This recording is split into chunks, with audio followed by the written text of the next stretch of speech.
Welcome to Why Your Mental Health is Important. This is such an important topic to me, both personally and professionally, and I'm thrilled to be able to be sharing these webinars with you. And Dr. Trish and I, as you know from Discover Health Functional Medicine Center, will be alternating. So she'll be doing some of the presentations, I'll be doing others, and tonight I was privileged to be able to do this particular one and share this with you. So if we've not yet met, my name is Trish Chappett. I'm also known as Coach Trish around here. I'm the health coach at Discover Health Functional Medicine Center. I've met many of you that are joining us tonight. And I absolutely love supporting people who are motivated to improve and maintain their health and well-being. And mental health is a big part of that. So I'm really motivated to help you experience and achieve all of your goals and aspirations. If you have any questions during our time together, as I said, please feel free to post them in the chat, and I'll take time to go through those at the end. So let's dive in and get started into this very important and relevant topic. I believe that mental health issues are among some of the most widespread illnesses of our time in our modern era here. 1 in 5 adults suffer from some form of mental health issue. If you think about that, that's nearly 40 million Americans. These widespread issues can be challenging to identify, they can be challenging to manage, and oftentimes people feel alone and they feel like they're the only ones who are suffering, which is absolutely not the case if you think of those statistics. So the World Health Organization, WHO, refers to mental health as a definition as a state of well-being in which the individual realizes his or her own potential, can cope with the normal stresses of life, can work productively and fruitfully, and is able to make a contribution to his or her own community. So that's the context for really our presentation tonight. We're going to be touching a little bit on all of those areas. And it's been found that mental health issues in America increased most noticeably between the 1930s and the 1990s. And there's some fascinating studies outlining that young people in particular have indicated a significant decrease in levels of happiness since this era. So it's looking more and more like a modern, issue, a modern problem. Some research suggests that modern life is not good for mental health.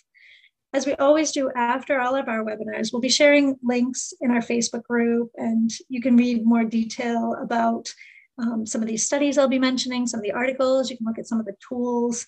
So everything that's going to be covered tonight, when I mention a resource or some of this content, it'll all be posted there, and you can go look at that. And if you don't have access to the Facebook group for some reason, everybody's more than welcome to join. But if you don't do Facebook, if you don't use that medium, then just reach out and I'll be happy to share those resources with you, but that's where we'll post it. And as always, the webinar itself, the recording will be posted on our YouTube channel. So if you wanted to go back and re-watch the recording at any time, you can find that on our YouTube channel, Discover Health Functional Medicine Center, or you can go to our health library, and all the webinars are also made into blogs. So they're transcribed, and there'll be a blog post of the webinar. So those are some ways that you can revisit the content, because there's a lot to go through here, right? Mental health is a huge topic. So don't worry about remembering it all. Just kind of soak in what you can and go back and review as needed. So talking about modern times, many elements of modern life and Western society are unfortunate consequences of industrialization, and some might seem a little overwhelming to confront head on, right? But there are ways for us to maintain stability and balance amid all this chaos. The key is to be consciously aware of the quality of your own mental health and have the knowledge and the ability to treat it. Right? So awareness is a huge key, and then developing the tools and strategies to take the steps that you need to.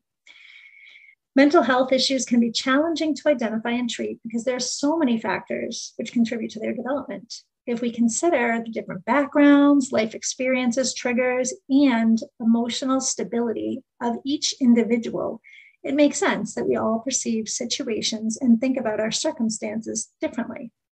This means that a treatment or technique that works for one person might not work in the same way for another, and vice versa. For this reason, self-awareness and the development of an individual's inner emotional radar are key before that person can hope to make any progress against their triggers, right? Knowing thyself, as they say. Today, we'll be discussing some of the ways in which poor mental health can manifest in our lives and why it's so important to give ample attention to the difficult times just as much as the good times. If you're uncertain about the current state of your mental health, there are plenty of resources online, including an assessment that you can take at psychologytoday.com, which we'll share in the resource links. So mental health versus mental health issues, that's really the crux of what we're going to be talking about tonight. Just like we all maintain a certain level of physical health, which fluctuates and changes, mental health is equally as subject to change. In fact, the two can quite often be interrelated. Our physical health can affect our mental state, and our mental health can affect our physical well-being, both positively and negatively.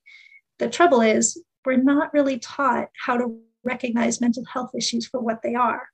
From a young age, we're taught to recognize and talk about the signs and symptoms of the flu or other common physical illnesses. But it's pretty unusual to get the same insights and training in understanding the development of mental health issues.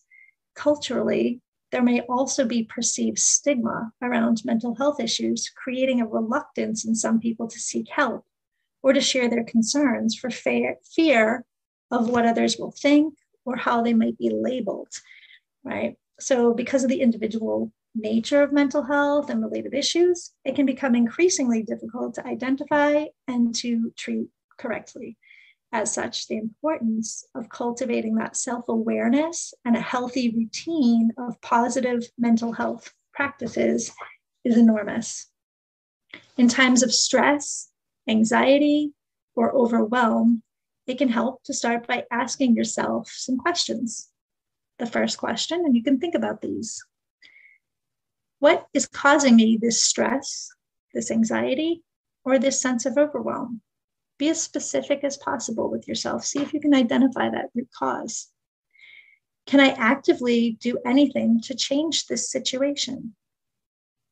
If I can, do I have the motivation to do it? If not, am I willing to accept the results of nothing changing? If I'm not willing to accept the results, can I find a better way? Can I find help? Can I somehow change something about the situation that then makes it something I can tackle? These are just some ways to confront your mental health blockages. How do you combat the first signs of stress? Do you ignore it and hope it goes away? Do you have a set of strategies that you've learned to deploy? And we'll be talking a little bit more about this, but these are some questions to think about for yourself. One common way in which mental health issues become evident and can become problematic is by way of what most of us will understand as emotional avoidance. This is characterized by avoiding an undesirable emotion or experience in favor of other, sometimes damaging activities or outward expressions of imbalance. This can manifest itself in a variety of ways, depending on the emotion and the circumstances involved. It's important to be aware of your own emotional avoidance tendencies, if you have them, because when feelings go unchecked for too long, they can crop up unexpectedly and wreak havoc. This may affect your life and the way you treat those around you, resulting in unintended and unpleasant consequences. Think of it like a pot of water that's slowly simmering until it suddenly boils over, creating a potentially dangerous mess, right? You've got this stuff kind of simmering under the surface, and then it suddenly comes out where you don't want it to. It can be problematic for relationships and healthy life balance. An example of emotional avoidance may be an individual suffering from anxiety or panic disorders that decline to leave the house, which might be seen as an exercise in self-care. But this is inadvertently and often subconsciously a strategy. It helps them avoid whatever it is that creates that feeling of panic and anxiety. So it's not really getting to the root cause of the issue, they're just avoiding that unpleasantness. Another example of this would be someone using alcohol or drugs to escape or mask difficult feelings rather than confront them, or someone who overindulges in junk food in an attempt to self-soothe rather than address a challenging situation with a loved one, a friend, or a coworker. When immersed in avoidance, many people fail to acknowledge the root of their issues. This keeps them on the path of imbalance rather than moving them forward to a healthier place. Identifying your problem areas is the first step to finding more healthy coping strategies. Are there any areas of emotional discomfort that you're failing to acknowledge in your life? Something to think about. There's an article in the resources list that might help in that discovery. The impact of poor mental health is becoming increasingly apparent as our society is slowly but surely waking up to the consequences of ignoring it. It's still in the early days, however, as only 56% of adults in the US who suffer from a mental health condition will actively seek and receive treatment. Needless to say, neglecting mental health issues only leads to their perpetuation. It impacts all kinds of interactions and relationships at work, in families, social relations, as those who surround us are unavoidably affected by the things we do or say and how we act. The ripple effect of untreated mental health issues is more significant than we can imagine. And while we can't change how friends and loved ones react to deteriorating health, the very act of acknowledging you need help can be enough to relieve some of the stress created by your illness. You can read more about the ripple effect of mental illness in the resources that we'll post. Stress has been proven to be at the root of numerous difficulties we encounter in daily Western society. One of the most noticeable and most problematic areas where we face the negative side effects of stress and anxiety is in our personal relationships. It's unrealistic to expect that we can attain a completely stress-free life, nor is it desirable. The ups and downs of life create incredible richness in our lives. Periods of joy are appreciated more deeply due to the contrast with periods of sadness. A short-term stressor and the recovery that follows can also create healthy learning and growth opportunities. So stress isn't all bad. But that said, if prolonged stress or anxiety is not dealt with, it can cause problems in relationships in several ways. It can decrease connection with others. It can decrease libido in sexual relationships because so much of your energy is being spent on the mental activity of worrying about whatever's causing your stress. There's so much little, energy left over to spend elsewhere. Another way it could affect your relationships, you may be taking it out on others. Unexpected emotions and stressors in relationships regularly result in outbursts of unexpected aggression or uncharacteristic arguments between couples or family members. Sometimes people will be, fighting with somebody. They don't even know why. It has nothing to do with that other person. It's just due to stress or anxiety or other things going on in their life that has been unresolved. It also may result in less time for one another. Typically, if one person has an issue with stress and anxiety, they'll ultimately have less time and energy for others, and their relationships can suffer because of this. Now, the follow-on to that is less time for relationships, less connection, can also lead to more isolation, which can exacerbate mental health issues because you're losing that personal connection with others, feeling more alone, not getting the help and the tools and the social interaction that can bolster mood and mental health. So unchecked stress and anxiety will ultimately place unnecessary strain on personal relationships. And there'll be an article from Psych Central in the resources with 7 signs that stress is impacting your relationship. You can check that out if you think that might be an issue for you. Stress in your career is another area. Right? While it's becoming more and more acceptable to speak openly about mental health, the workplace is still one of those environments where keeping face and maintaining a facade of hardworking and unemotional professionalism is still the status quo, unfortunately. The trouble is that this breeds dissatisfaction and resentment, workers' inability to express genuine thoughts and feelings about their surroundings, if work's contributing to their stress, or their fear of doing so contributes to poor mental health. So 1 in 4 Americans actually attribute work environment as a stressor to their development of mental illness, with 24% saying they feel more stressed in their work environment than they did last year. Ultimately, the ability to openly speak out about issues in the workplace is a significant factor in maintaining positive mental health and also in maintaining positive relationships with colleagues, clients, etc. And this, it's not limited to people who are in the working world, right? I know a lot of folks up in our area particularly are retired, but maybe they are volunteering, or maybe they're involved in other activities or social clubs, or they're caregivers, so I think we can think of the workplace loosely in this term, that some of these things may be prevalent or may be relevant to wherever you're spending your time. It doesn't have to just be a traditional 9-to-5 career that you may be finding some stress, or you may be finding some challenges that contribute to mental health in a positive or a negative way. So one study looks at the relationship between depression and workplace productivity. It discusses a patient health questionnaire, PHQ-9 is the name of it, which measures levels of depression in the workplace. The higher the score, the more depressed the person is. And the study found that a loss of productivity was directly linked to the severity of depression experienced by the patient. Makes sense, right?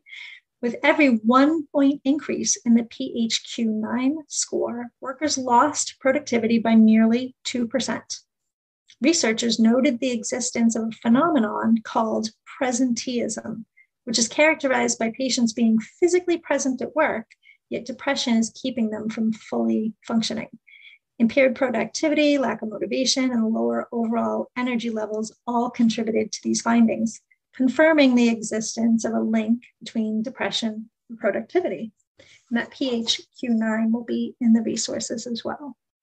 So this concept, presenteeism, being at work but not being present, is a widespread occurrence for those suffering from mental health difficulties, and is a significant reason why treating and maintaining positive mental health is so crucial. Well, it can also be caused by physical ailments, allergies, colds, cases of flu, or other physical challenges that people having, chronic illnesses, things like that. It's mostly characterized by workers not being fully functioning in the workplace from a mental standpoint. And this is more costly for both employees and their employers than absenteeism. In the case of an absent worker, you can correctly gauge how much of their work is or isn't getting done because they're not there. You know that their work's not going to get done. If a worker is present yet not present, it becomes increasingly difficult to tell where their mind is at, how effectively they might be working. And I think that this same concept could be in any personal relationships as well, right? You could be there, but not really engaged, not really present, not really fully participating, whether it's in a relationship, whether it's in your home life, or whether it's in other activities. So the concept, again, is not just at work. So that's a whole bunch of information on our emotional landscape, but that's not really the only area affected by mental health issues. The link between mind and body has been at the center of increasing studies in recent years, and the facts are very telling. One such study found that those with chronic anxiety and depression are 67% more likely to die from a heart attack and other cardiovascular complications. They're also 50% more likely to develop cancer. It also found that schizophrenia is associated with double the risk of death from heart disease and 3 times that the risk of a respiratory condition. The reason for this has to do with various factors, such as lifestyle habits, fitness levels, diet, motivation to attend to self-care. The study also includes reviews which found that early mortality between 2 to 3 times higher in those suffering from these mental health diseases than that of the general population. So some significant findings there in terms of the connection between psychological health and physical health. Well, it's commonly accepted that food that we eat affects our physical bodies, And I hesitate when I say that because I've had a number of clients who come to us, clients and patients, either for health coaching or to see Dr. Trish, who have been told by some traditional medical providers that their diet would not likely matter, or they don't know if it would make any difference with their physical ailment. So I don't know if this is yet commonly accepted, but clearly we've seen increasing evidence, and we see it all the time with symptoms in our own practice, that there's a huge connection between physical health and food.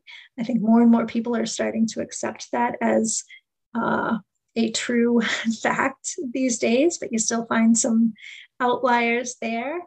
But the idea that nutrition and diet also impacts mental health is also only recently coming to light. There's a huge connection there as well. Poor nutrition is behind many hormonal imbalances, low energy levels, weakened immune systems, all of which can also be causes and symptoms of mental health issues.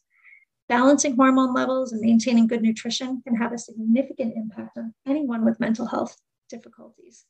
It should always be done under the guidance of your doctor with a corresponding care plan for your emotional needs. Now, again, that needs to be a doctor that's open to this connection, but they're becoming increasingly prevalent, I believe.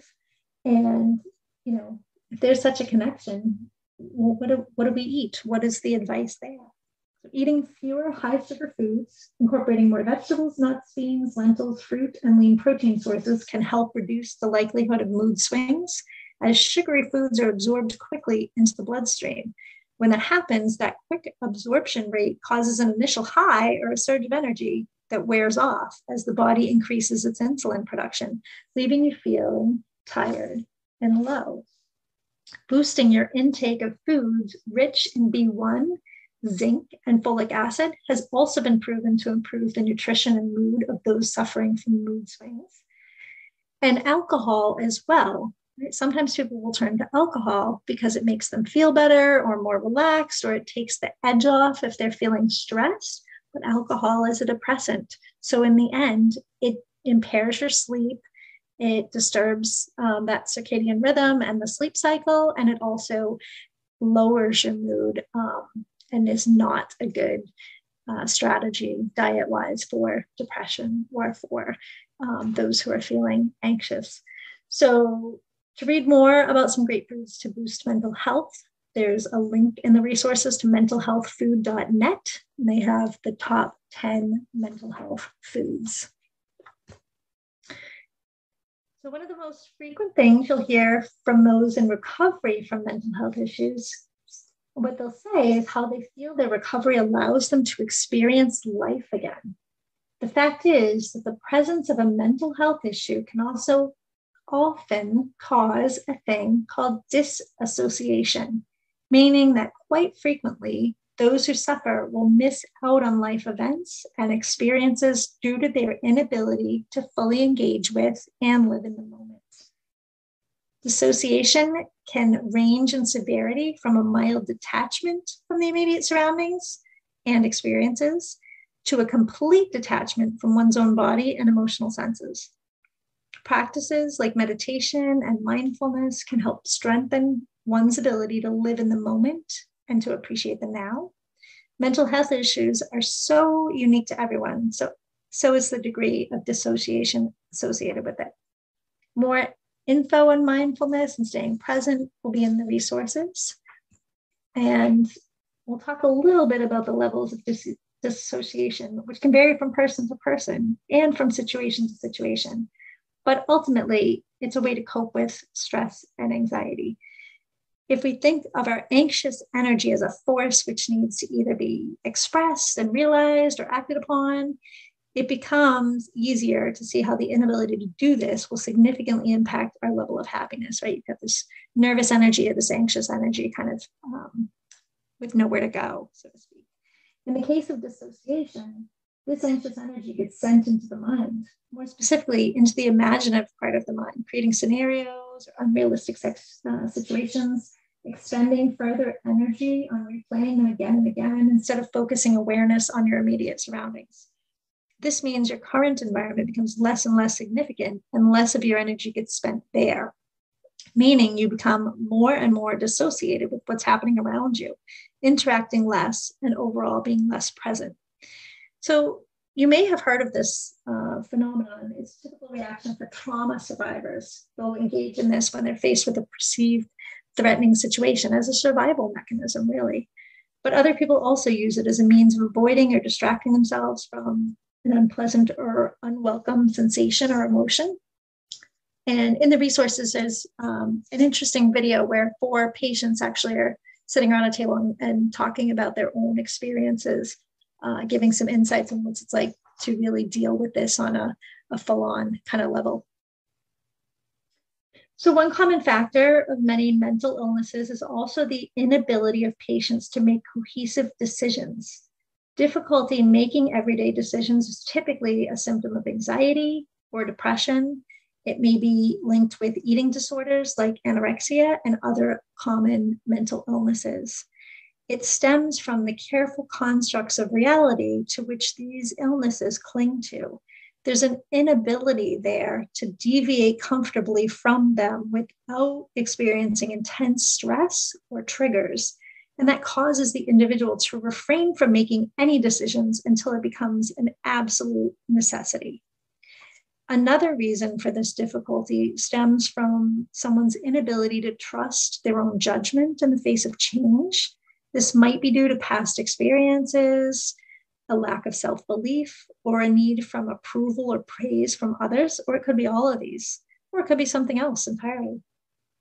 Being able to make clear decisions confidently is a vital aspect of positive mental health, which can take a while to cultivate and learn in the process of recovery. There'll be more about how mental health affects decision-making in those resources that we'll post tomorrow. Emotional intelligence, you may have heard of this concept. It was developed as a means to analyze and assess the role that emotions and self-awareness play in overall happiness and in quality of life. Studies have found that those with a tendency towards mental health issues have an overall lower level of emotional intelligence. So it would suggest that increasing your level of emotional intelligence would help in treating mental health issues. Becoming emotionally literate refers to the process by which we can learn to identify, acknowledge, and effectively express emotions correctly. This allows us to work with emotions as a means of connecting further to our true selves and avoiding the internal conflict or negative beliefs associated with poor mental health. Having a higher level of emotional intelligence is not only associated with positive mental health, but it's also been proven to benefit other areas of life, such as interpersonal relationships. Higher level of emotional intelligence, you're better at communicating with other people, relating to other people, and typically more successful. Another resource that I personally recommend is a book titled Positive Intelligence by Shahzad Shamim, and the accompanying resources at positiveintelligence.com.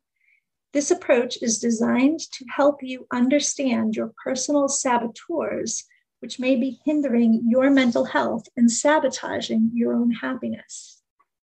It also explains the ways that you can tap into the wisdom of your inner sage in order to strengthen your positive emotional intelligence for greater happiness and resilience to meet life's challenges. So managing stress, as we said, we're not going to get rid of all the stressors. We're not going to get rid of all the bad emotions. We're not going to get rid of all the challenges of life, right? That's what life is about. It's ups, it's downs, it's challenges, it's highs, it's lows. That's really kind of the whole ball of wax, and we've all got to deal with it somehow. But managing unexpected and unavoidable life events is another reason why cultivating a constant state of mental health is essential, right? Because things come up. We've got stuff we need to deal with. The nature of life is unpredictable. Things happen. People don't always act the way we want them to or expect them to. The only reliable constant we have within the world is that it will change, whether we like it or not. How we react to our surroundings defines the state of mind we maintain. Learning to manage your own emotions and responses in relation to unpredictable situations is where you'll see the most growth in your own mental resilience. Ultimately, positive mental health can be seen in a person's ability to move forward with clarity and confidence, and with awareness and acceptance of all that came before, and to trust in one's own judgment. This is something we all should strive for. Tips on managing stress include prioritizing exercise and adequate sleep, following a healthy diet, employing relaxation techniques, making time for hobbies and interests, seeking social support, participating in therapy if it's helpful, and so on. Having a lot of tools in your toolbox really helps. For anyone who's struggled to maintain work-life balance, you'll know how easy it is to be tempted toward excess in one direction or the other. And again, this may not apply to just a 9-to-5 job. This may be balancing extended family obligations or commitments of any kind, activities. So this balance is something which those who have mental illnesses find particularly difficult to maintain. It's not always a symptom, but it can quickly develop into a trigger and cause unnecessary stress and strain on relationships. Here are some ways to help you achieve a realistic life balance. Set realistic and manageable goals for your activities, whether that's work or other events. Take regular breaks. If this includes technology breaks, even better. Give yourself a break from your phone or your computer once in a while. Fuel yourself well. Proper nutrition is key to achieving any kind of balance in life.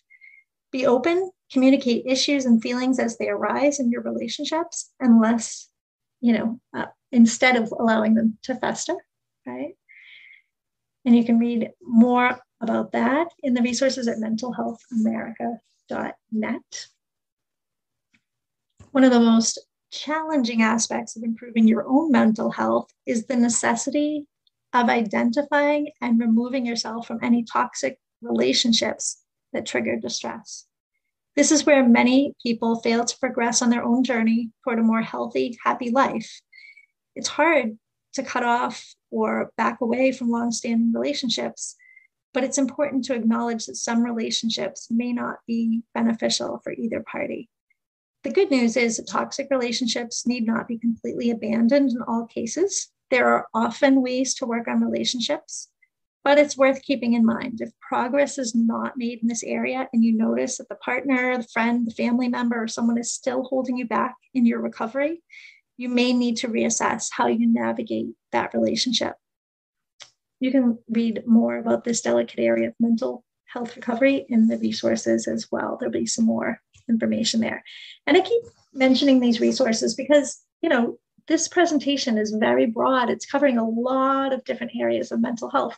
Not all of them may resonate with you. Some of them may be more appropriate than others. Some of them may be things that you want to dive more deeply into. Maybe it's something that hits you in just the right way that you want to learn more about. So we try to make all of those things available so that you can really dig into something that hits you. So depending on your condition, depending on what you're dealing with, depending on your stress level, your current situation, it can be difficult to know when to seek professional help for your mental illness. Generally, these are some signs to look out for.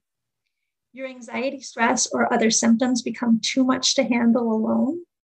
You regularly find yourself overwhelmed and incapable of going about daily tasks. Your mental health has gotten in the way of you completing tasks, attending work, attending social engagements for a longer period of time than usual. You're experiencing dark thoughts, negative self-talk, and or suicidal thoughts. Your home environment is more chaotic or messy than usual. This is often a sign of a messy mental state. If you or someone you know is exhibiting some of these signs, it's probably time to seek medical and professional help. Taking the time to access and acknowledge your current frame of mind through meditation and mindfulness practices can be helpful. Some simple techniques are using hand washing as an opportunity to pay close attention to the texture of your hands, the feel of the soap, the suds on your fingers, and the cool or the warmth of the water can give you just a moment of meditation, a moment of paying attention. So taking time also to do a simple breathing awareness. We can try this right now if you want to take a moment to sit comfortably with your spine straight, sitting in a chair, sitting on the floor, sitting on a bed, sitting on a sofa, whatever's comfortable for you. Start to notice your breath just as it is without changing anything about it. Notice the quality of your breath, if it's short, if it's shallow, if it's full or deep. Start to follow the path of the breath in and the release of the breath out. If it helps, you can coordinate the breath by counting. For example, you can count 4 in, 4 out, 5 in, 5 out, or whatever count works for you. Remain still and breathe like this for 3 to 5 breaths.